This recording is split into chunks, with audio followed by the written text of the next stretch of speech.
Hi, and welcome to this training on Account Fusion. Today we'll be going over the different functions that Account Fusion provides. So let's get started. Let's first take a look at Accounts Receivable. As you can see, by clicking the drop-down menu, we see Invoices, Payments, Recurring, and Customers and Agents. Let's first take a dive into Invoices. By clicking on Invoices, you're able to go in and see all previous invoices that have either been generated by a transaction that was pushed through by from Realty APX, or you can create your own invoice. If you click Create Invoice, you can select a customer. Once you've selected the correct customer, you'll want to select location to make sure that the location corresponds with what office this occurred in, if you have multiple offices that you're keeping separate accounting records for. And let's say that Able is a agent of ours, and we want to collect a desk fee. So there's two ways that you can do this. You can, if you go to number, desk fee is a common fee that occurs, and so in the system, if you were to select desk fee, it will automatically fill the description name for you. So as you can see, we have the description desk fee, quantity you would put as 1, and then you would want to enter in the price of the desk fee that is occurring. And once you've done that, you can go ahead and select the amount paid if you already have received money from that agent, or if it is an outstanding invoice, you'd want to leave that blank. Also note, the bank and the payment type are always important and need to be accurate. The other way that you can do this, if this is not a desk fee, just another invoice that you're receiving, is you can just type in the description of what it is. So you can do desk fee receivable or any other receivable that you have. Select the quantity, the price, and then you would want to select the corresponding account that relates to the income that you're receiving. So whether that's product sales, desk fee, E&O income, management fee income, select which one relates closest to your accounting. And the last thing to note is the recurring checkbox.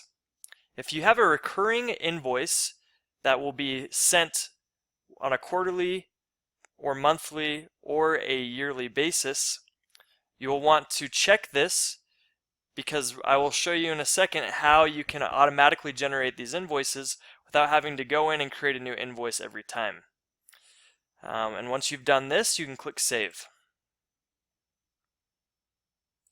The next thing that we will do is, once we've received a payment from Able, we will go into the Payment tab, click Add Payment. We will find Able, click Get Invoices, and all of her outstanding invoices will occur in our system. Once we've clicked Paid, we can enter in the payment amount, make sure the payment type, the bank account are correct, and click Save. We will now have that payment in our system. And if we quickly go to our dashboard, we will note that our agent receivables is now 0.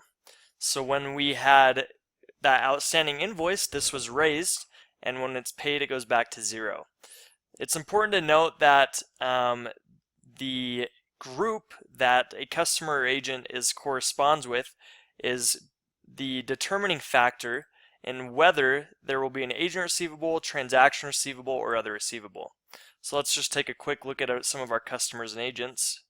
And if we go to Able, we will note that her group is agents, so that means that she will have an agent receivable or an agent payable in our dashboard, and more importantly in the accounting account that corresponds.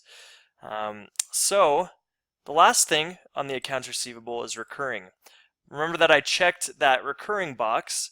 So let's say I do this desk fee every month for Able. If I click Generate on the month, now that same invoice with the same amount has been generated. So now if we go to Invoices, we will see that she has a outstanding invoice for the next month of July. Today is June. And so that just makes it a lot easier for us, and that we don't have to go in and do that extra work of creating more invoices. Alright, the next section that we will go over is the Accounts Payable tab.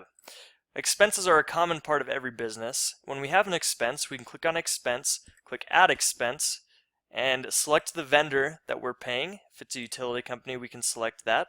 Let's say communications, we'll do a phone bill. Phone bill would be the descriptions. You would enter in the quantity, the amount, select the location that is correct. If it's a recurring expense, you can check that box and it will work the same way as we explained before. Then you'll want to select the expense account that corresponds with whatever we are paying out. So in this case, we may do office expense.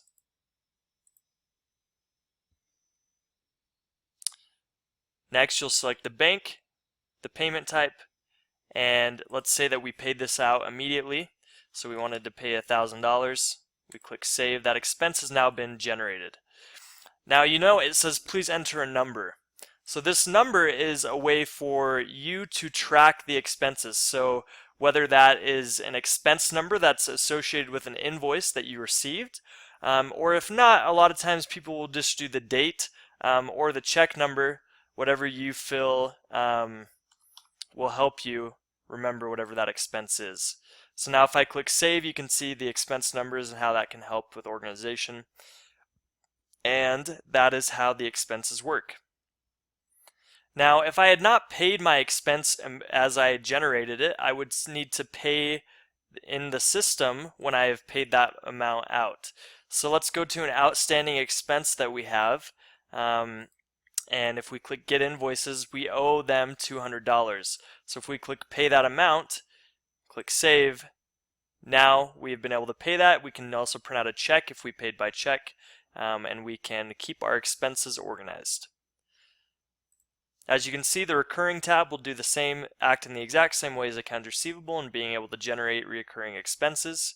And in the Vendor Agents tab, as noted in the setup video, you can create vendors in this menu. And once again, it's important to note the group and whether that will, how that will affect the different accounts. Remember that an agent will affect the commissions payable, because most agents that we're paying are being paid by commissions. Any vendors will, such as utilities, if we set them up as a vendor, we will be a vendor payable, and then there is also an other payable in that group, as you can see here. Alright, and the last section that we want to go into is advanced accounting. This will be very useful for someone who has a intermediate level experience level of accounting. For journal entries, you're able to go into journal entries and manipulate any journal entries that you need to. So you can create manual journal entries. However, it's important to note that whenever you do an invoice or an expense, these journal entries, the corresponding journal entries, are automatically generated. So the only time you would go into here is if there was an error that you wanted to correct, or anything like that that didn't happen based on a transaction or an expense or a receivable. Then you could go in, you could select the account, and you would select the amount that is worth. Make sure that the debits and the credits equal each other. The system won't let you save unless they're balanced. And then you can create your own journal entry there from the Journal Entry Advanced menu. The entry source would just be whoever's entering that in, and then you can describe the journal entry as well. And as you can see in here, all these journal entries have been automatically generated from the expenses and the payments that we have received and paid out in the previous part of the video.